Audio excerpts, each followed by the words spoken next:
ನಮ್ಮ ಸಂವಿಧಾನ ಸಭೆಯಲ್ಲಿ 1949ನೇ ಇಸವಿ ನವೆಂಬರ್ ತಿಂಗಳ 26ನೇ ತಾರೀಕಿನ ಈ ದಿವಸ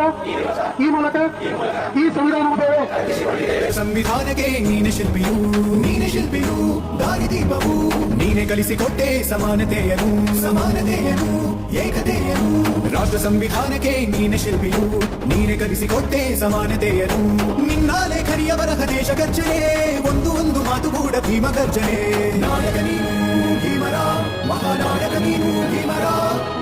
ನಾಯಕ ನೀನು ಭೀಮರ ಮಹಾನಾಯಕ ನೀನು